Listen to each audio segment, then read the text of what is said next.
Waranka waranka warankanakawa, waranka waranka warankanakawa. Aymar marka hawilan pitu bakatari, uka sutinaka kel caña percaro kel cañani. Aymar aquello hasarda siwa, llaman bi jutaskiwa. Aymar aquello hasarda siwa, llaman bi jutaskiwa.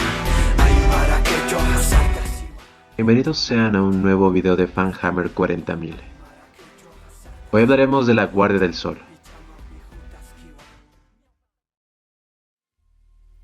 Gloria al Dios Sol. Gloria al Inca.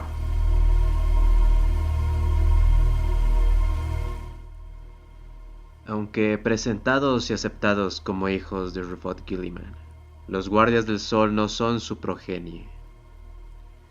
Y en verdad son descendientes de los hijos de Horus, los más viles y odiados de las legiones traidoras. En los días de la Gran Cruzada, cuando los hijos de Horus eran llamados lobos lunares, un sargento que recién se había convertido a capitán plantaría las primeras semillas de lo que se convertiría en la Guardia del Sol. Ese hombre era Titus Liconias, capitán de la 20ª compañía de los lobos lunares.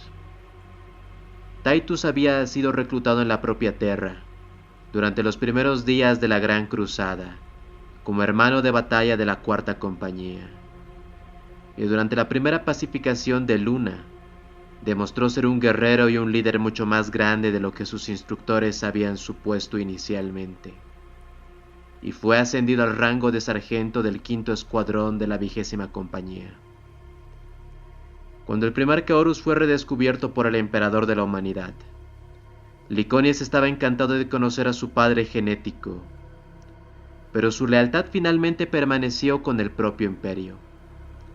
Aunque admiraba a su primarca, su deber con la Gran Cruzada estaba por encima de todo, incluso evitando la logia de guerreros que más tarde se formaría en el corazón de la 16ª. Y por esta dedicación, fue ascendido al rango de capitán de la 20ª compañía por el propio Horus. A medida que continuaba la Gran Cruzada, Titus se alejaría de su padre, no por razones personales, sino porque el deber a menudo lo apartaba del lado de su primarca. Sin la supervisión constante de Horus, ahora era libre de reclamar su propia gloria, y en 1000 mundos hizo conocido su nombre en toda la 16ª legión. Y eventualmente la 20ª compañía adoptaría esta mentalidad de independencia del resto de la legión, con la excepción de Tarik Torgadon y la 2ª compañía, a quienes Titus consideraba su amigo más cercano entre todos los lobos lunares. El descubrimiento del 13º primarca Robot Guilliman sería un punto de inflexión para Titus Liconias, y después de haber servido junto a los nacidos en la guerra en numerosos mundos, los lobos lunares de la 20ª compañía lucharían junto a los rebautizados ultramarines a través de todo el Segmentum Ultima. El mismo Liconias estuvo a menudo en compañía de Guilliman, mientras representaba a los lobos lunares en nombre de Horus. El capitán quedó profundamente impresionado con el primarca de los ultramarines, que había gobernado por su propio imperio antes de la llegada del emperador de la humanidad, y que dejó cada mundo conquistado mejor que cuando lo encontró. Liconias comenzó a ver a Guilliman como el primarca más parecido al emperador, ya que tanto el emperador como el primarca de Ultramar lucharon no solo para preservar a la humanidad, sino que poseían la capacidad y la voluntad de reunirla y elevarla a una nueva edad dorada. La 20ª compañía se había estado preparando para el exterminio de los Anunnaki, cuando fueron llamados a Isvan III. Y en ese momento su barcaza de batalla, el Triunfo de la Providencia, se encontraría atrapada en el tránsito hacia el planeta durante meses, antes que finalmente saliera la disformidad. Y al llegar, se sorprendieron al descubrir las secuelas de una masacre. Los remanentes leales de los devoradores de mundos, los hijos de Horus, los hijos del emperador y la guardia de la muerte yacían ahí, quietos, asesinados, vilmente descarnados sobre el suelo de Isvan. La respuesta les llegaría, sin embargo, cuando se recibió un mensaje de Isván V, proclamando que Horus era un traidor al imperio. Liconias se dio cuenta de que la orden de retiro era un complot para reunir a los leales imperiales a Isván III y eliminarlos a todos de un solo golpe devastador. En duelo y rabia, el capitán denunció a Horus con esta proclamación: Maldito seas Horus sobre todos los perdidos y condenados. Fue favorecido por el emperador, el maestro de la humanidad, pero recibió este favor con traición, y ahora ha derramado la sangre de los mártires, nuestros hermanos y aquellos que juraron reunirnos acá, los hijos de la humanidad. Ya no seremos más hijos de Horus. Nuestro maestro es el emperador de la humanidad, y nosotros somos sus lobos lunares, sus ángeles de la muerte. La primera orden de Liconias fue rescatar a los supervivientes de Isván V. Ellos entraron voluntariamente en la masacre del desembarco y trajeron a la mayor cantidad de supervivientes a bordo del Triunfo de la Providencia, perdiendo cientos de hermanos de batalla en los campos de exterminio. Liconias inicialmente planeó advertir a Guilliman de la traición, para levantar a ultramar contra los traidores, pero sus sargentos lo persuadieron para que partiera hacia Terra inmediatamente. Cuando los lobos lunares entraron en el sistema solar, fueron casi aniquilados por los puños imperiales y las fuerzas auxiliares de Terra.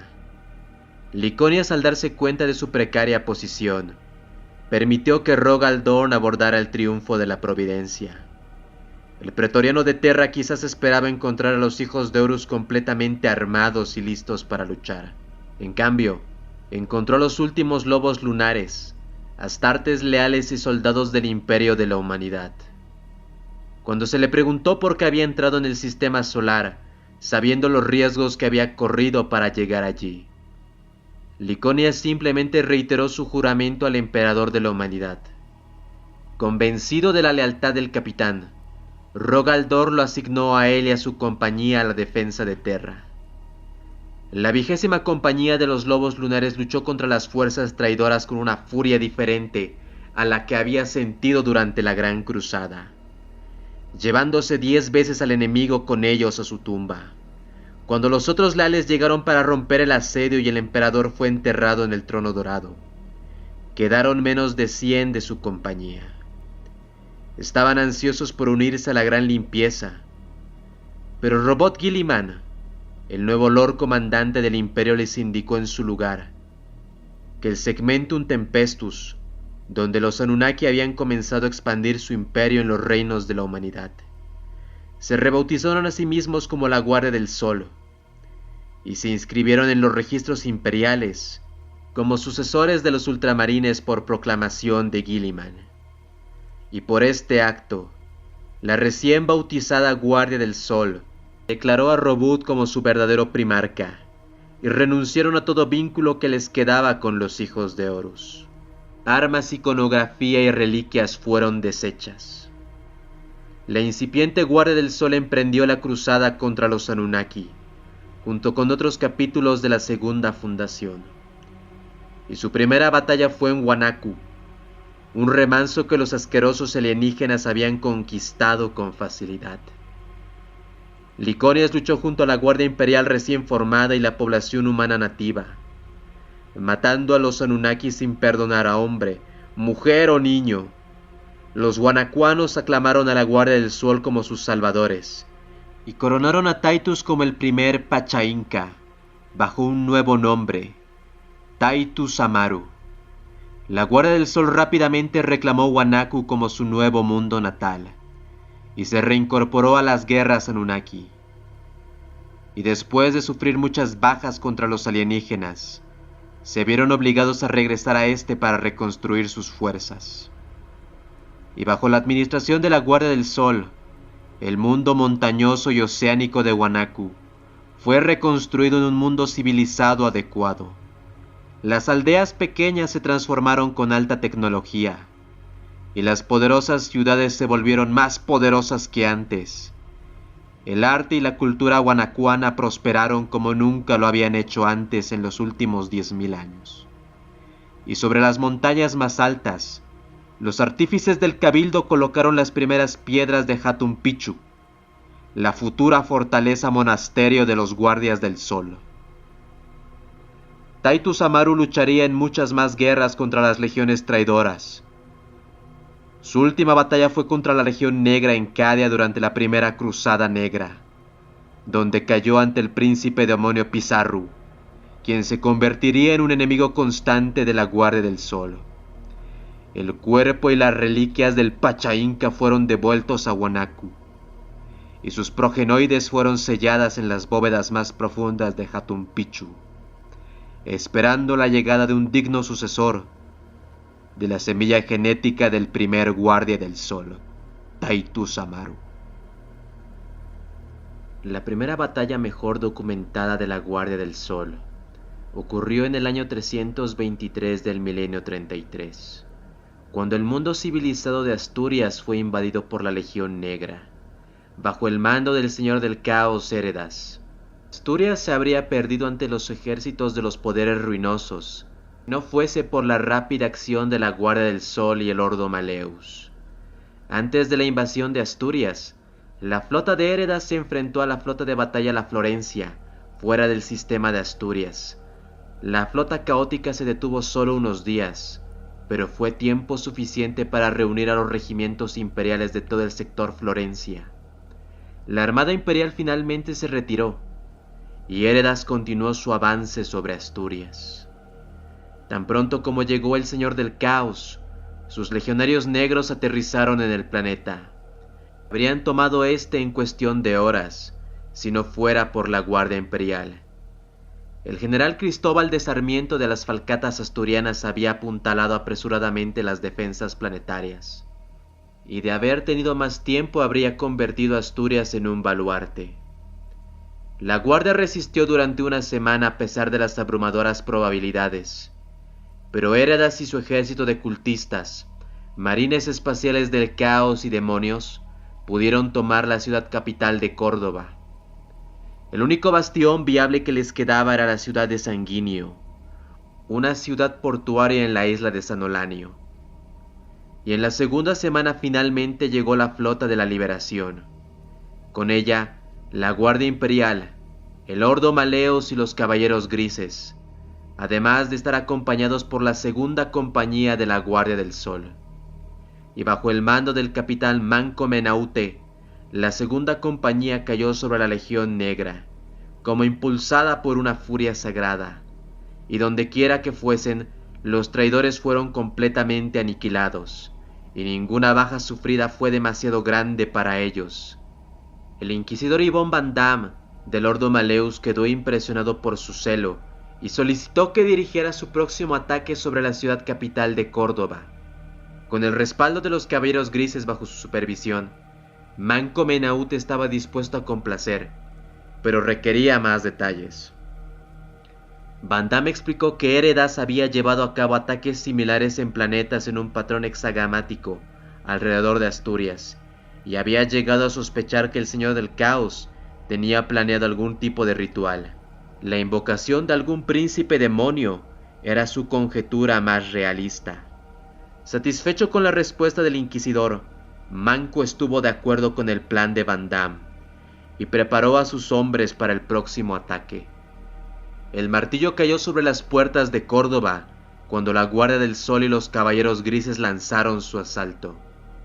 Se abrieron paso a través de hordas de traidores y demonios por igual, e hicieron un camino sangriento hasta el palacio del gobernador. Manco Menaute y el hermano capitán de los Caballeros Grises Paulinius irrumpieron en la sala del trono del palacio, donde encontraron a 6 hechiceros del caos muertos, que rodeaban una nube arremolinada de energía disforme. De la masa salió Héredas, ahora transformado en un príncipe demonio. Los 2 capitanes llevaron a Héredas fuera de la sala del trono y al patio principal, donde un escuadrón de caballeros grises en armadura de exterminador estaban listos para combatir con el demonio. Lucharon ferozmente contra Héredas, perdiendo 3 astartes en el intercambio. Pronto fueron reforzados por el Dreadnought Contemptor Etaeos. Etaeos arrancó la cabeza del príncipe demonio de su cuerpo, y luego declaró en alto gótico: «Terra será vengada». Con la muerte de Héredas, la Legión Negra se dispersó, y los que quedaron en el planeta fueron asesinados por Láser y Volter. Después de la batalla de Asturias se borró la memoria de los supervivientes que se consideraban libres de la mancha caótica, gracias en gran parte a que Manco intercedió en su nombre. Y a través del capitán de la segunda compañía, Yvon Van Dam pudo formar una alianza entre la Guardia del Sol y la Inquisición.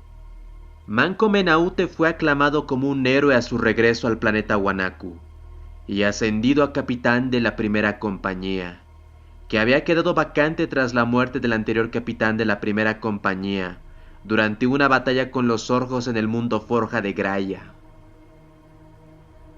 El subsector Wanaku fue acosado en el año 640 del milenio 38 por el pecio espacial conocido como el Rex Cetonio. La primera compañía de la Guardia del Sol, dirigida por el capitán Huáscar, se desplegó en lo que asumieron sería una misión de salvamento y también destrucción, pero que se convertiría en la lucha para defender a Wanaku de una invasión caótica.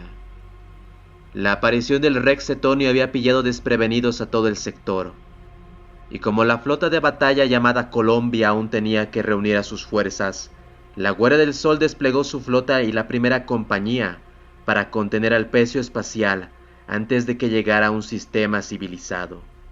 Los primeros escuadrones en abordar descubrieron el manifiesto de suministros de uno de los componentes de las naves, una nave de la edad oscura de la tecnología, el Coromandel. Extasiados ante la perspectiva de recuperar arqueotecnología o incluso una plantilla de construcción estándar, el capitán Huáscar hizo subir a bordo al tecnomarino Auca Pacari, y tan pronto como llegó Pacari, los habitantes del pecio espacial se rebelaron. Demonios de Zench, perdidos y condenados, marines espaciales del caos de la Legión Negra.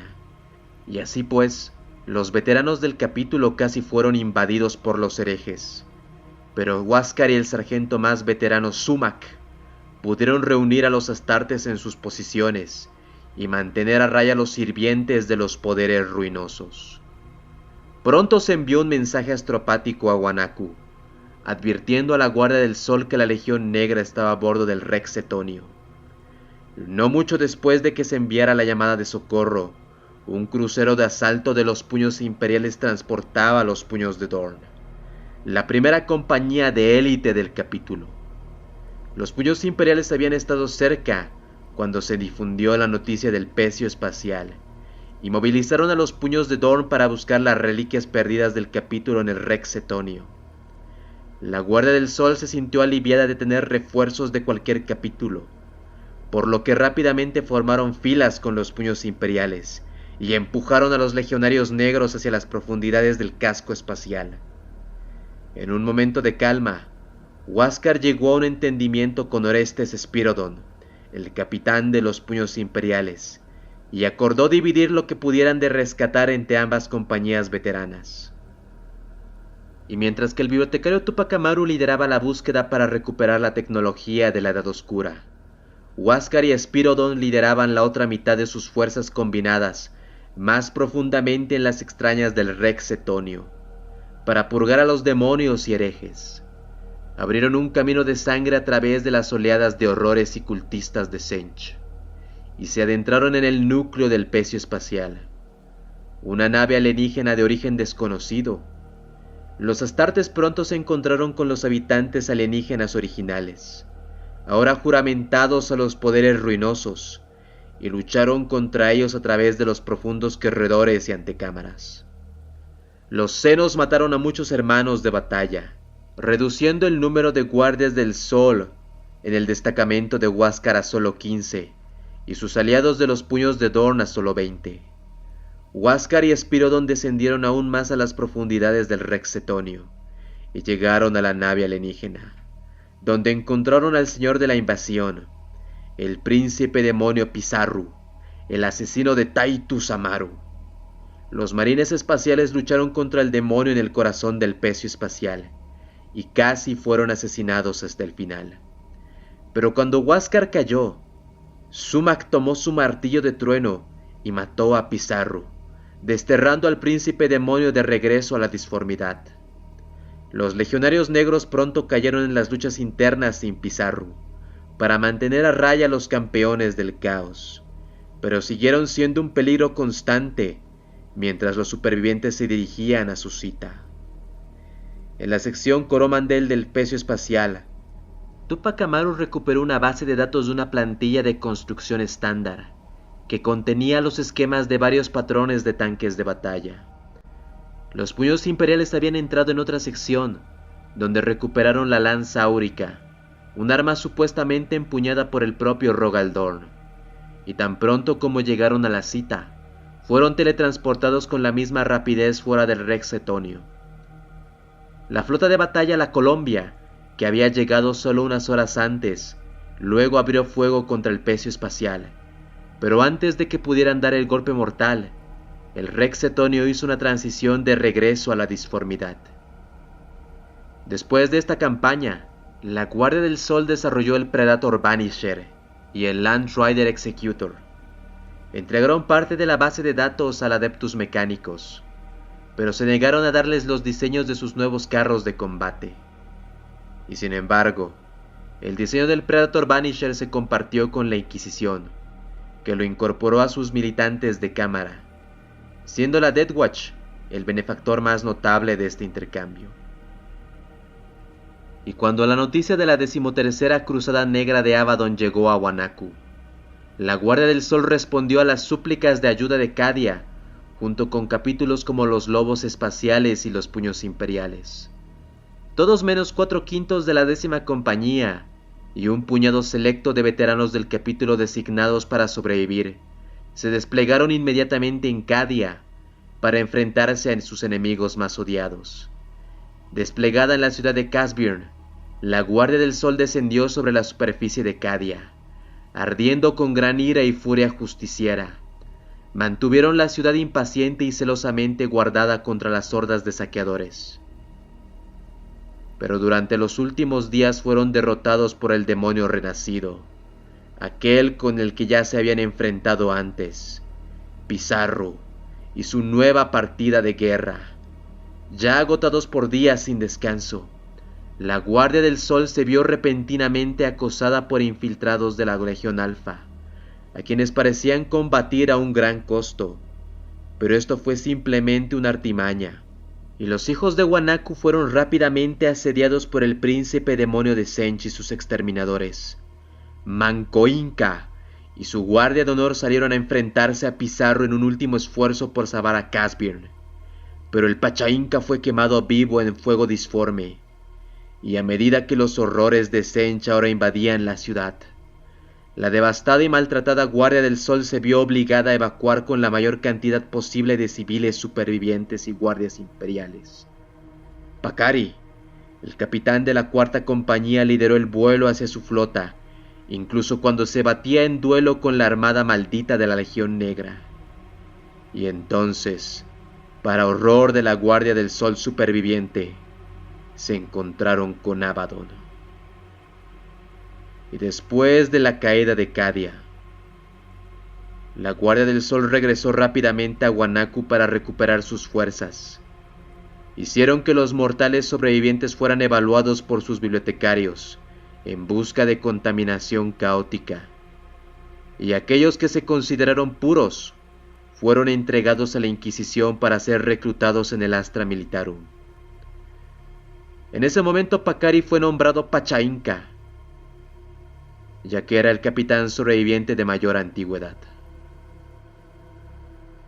Y durante la cruzada Indomitus, Robot Guilliman, con el recuerdo aún vivo de la Guardia del Sol, entregó un destacamento de marines espaciales primaris equivalente a 7 compañías, premiando a la Guardia del Sol por su sacrificio durante la Guerra de Cadia. Y los primaris no tardaron en aprender y aceptar la cultura wanakuana, respetando también a los primogénitos de Wanaku. Muy pocos se quejaron de estos recién llegados, y aún menos se opusieron abiertamente a su inclusión en las filas de la Guardia del Sol. y con este nuevo destacamento, la Guardia del Sol se dispone a proteger el sector de la Gran Colombia.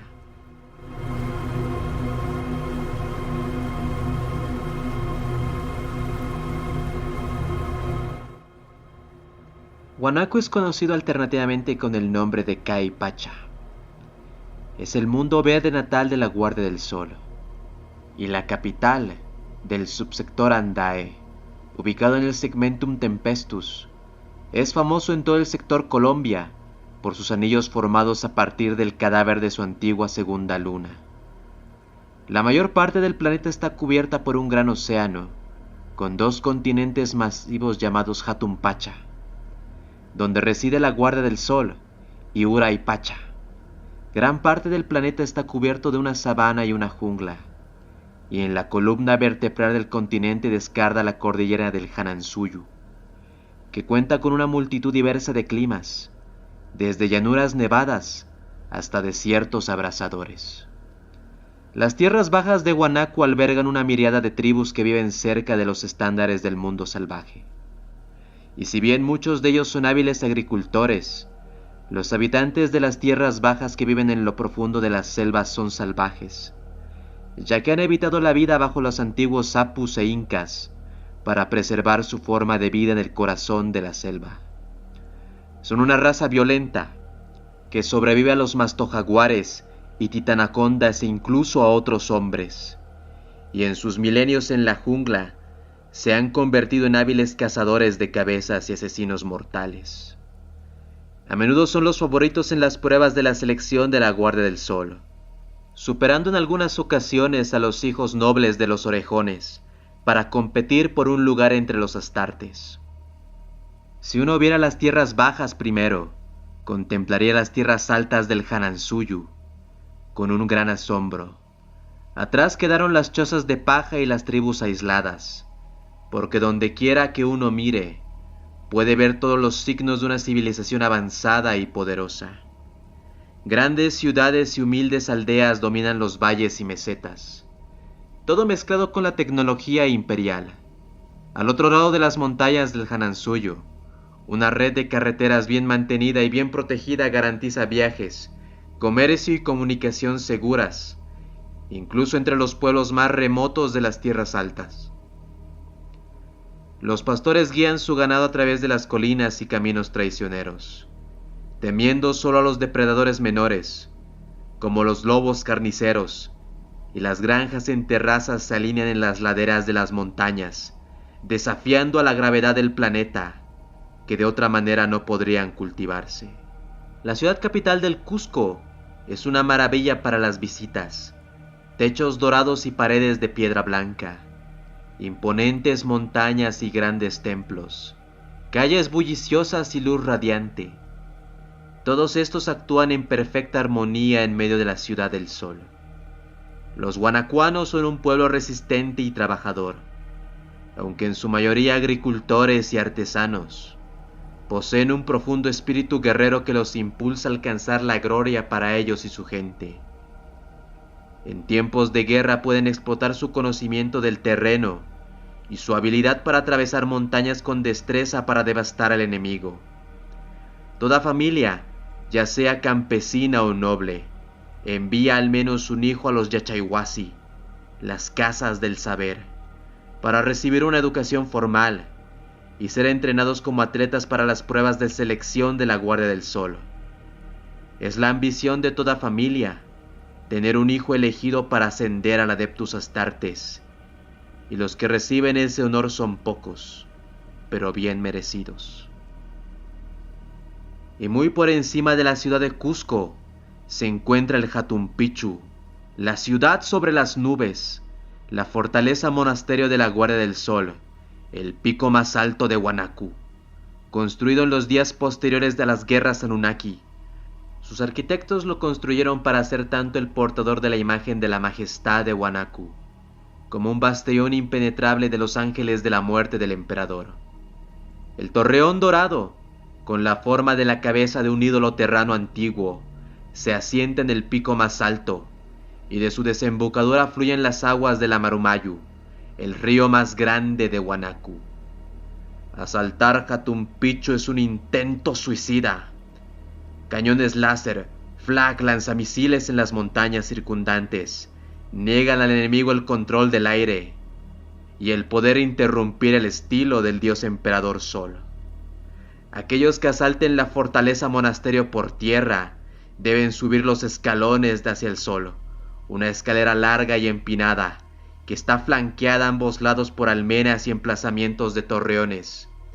Ningún enemigo ha traspasado nunca las puertas del cielo, la entrada a la fortaleza dorada, porque todos los enemigos que las han alcanzado han sido demasiado débiles y maltrechos para saltar las defensas finales y poder lidiar con la altura del Alto Hatun Pichu, ya que este es considerado 20 veces más alto que el Monte Olimpo de Marte. El reclutamiento en la Guardia del Sol es un proceso eficiente, aunque algo ritualístico. 2 veces al año, las decenas de miles de aspirantes son llevados a competir en una serie de juegos conocidos como el triatlón, ya que el capítulo cree que los atletas o aquellos con tal dedicación son los aspirantes más ideales. Y los aspirantes que tienen éxito en el triatlón son llevados ante el librarium y el apothecarium para ser probados. Y aquellos que se consideren dignos se convertirán en neófitos de la Guardia del Sol. La primera prueba del triatlón es el maratón, donde los chasquis correrán. Una carrera desde el extremo sur de las montañas Hanansuyu, en el Cabo Jaguar, hasta el Coliseo en Cusco. Los aspirantes deben atravesar cientos de kilómetros de carreteras, puentes colgantes maltrechos a propósito, campos helados y desiertos, y cada tramo es monitoreado cuidadosamente por servocráneos y hermanos del capítulo para atrapar y prevenir trampas, ya que se sigue el código del Amasúa, Amayuya y Amaqueya, que traducido sería: no seas ladrón, no seas mentiroso y no seas flojo. Sí, las únicas muertes reportadas durante el triatlón serán las por fatiga, deshidratación, exposición a la titanofauna del planeta. Solo los primeros 1000 aspirantes en llegar al Coliseo pueden competir en la segunda prueba. A aquellos que terminan la carrera después de los vencedores, se les permite retomar la prueba en una fecha posterior. Pero aquellos que violaron las reglas de la carrera quedan descalificados para competir nuevamente. El maratón está diseñado para poner a prueba la resistencia física y la capacidad de un aspirante para soportar una variedad de climas y biomas diferentes. También pone a prueba la dedicación de uno, ya que muchos de los aspirantes más prometedores del capítulo han intentado el maratón varias veces antes de finalmente tener éxito y enfrentarse a la segunda prueba. El juego de pelota será la segunda prueba y va en directa comparación con la capacidad física de los aspirantes. Los 1000 aspirantes que triunfaron en el maratón se dividen en 50 equipos de 20 y se les hace competir entre sí por el honor de pasar a la tercera prueba. Las reglas son simples. Sin usar las manos o los pies, los jugadores deben evitar que la pelota toque el suelo o golpear la pelota a través de los anillos de la portería para ganar en defecto. Y al final de la prueba, la mitad de los aspirantes habrán perdido la segunda y solo 500 podrán avanzar a la tercera. Aquellos que se desempeñaron bien, independientemente de si ganaron, a veces se les ofrecerá la oportunidad de realizar la tercera prueba directamente durante el próximo triatlón. Mientras que la primera y la segunda prueba probaron las capacidades físicas y atléticas de los aspirantes, la tercera prueba es el torneo, una prueba directa a su capacidad de combate. Entre 1 y varios días, al menos 500 aspirantes lucharán cuerpo a cuerpo por el honor de ser exaltados a la Guardia del Sol. La victoria en la arena no garantiza un lugar entre los astartes, ni la derrota tampoco significa el fracaso, ya que el torneo está vigilado directamente por los maestros del capítulo, que buscan más las cualidades que la mera destreza marcial. Al ganador del torneo se le otorga una corona solar, un símbolo del alto honor entre la Guardia del Sol, que solo puede ser entregada por el Pacha Inca. y es el primero en ser llevado para la revisión con los apotecarios y los capellanes, para revisar cualquier deficiencia genética e influencia caótica de cualquier tipo. Y así, este primer neófito liderará a los demás en las diferentes pruebas y transformaciones, hasta ser parte de la Guardia del Sol. Muchas gracias por llegar hasta esta parte del video. Me hacía mucha ilusión hablar sobre la Guardia del Sol, ya que, bueno, yo soy boliviano y, bueno, una parte de Bolivia se encuentra en lo que era antes el Tahuantinsuyo, junto con el Perú, el Ecuador, Chile y el norte de Argentina. Así que un saludo a todos los que son pertenecientes al Tahuantinsuyo, un saludo a los que no lo son, y posiblemente haga un video de capítulos sobre esas culturas. Y bueno, solo hay que buscarlas. Siento que podría haber algo de Warhammer de los mapuches, de los tehuelches. Y no me estoy olvidando de ti, México. Les debo un video sobre los Blood Jaguars, que son los jaguares sangrientos, que son basados creo que en aztecas o en mayas. Díganme qué opinan sobre la Guardia del Sol. ¿Les gustó? ¿Quisieran ver al emperador Cusco acá transformado en un marine espacial? No lo sé, a mí me suena. Yo la verdad es que si alguna vez han escuchado rock boliviano, les recomiendo Octavia. La canción es Resurrección. Para mí se me arma todo un AMB tributo de la Guardia del Sol con Octavia. Nada más hasta este punto. Muchas gracias. El emperador protege.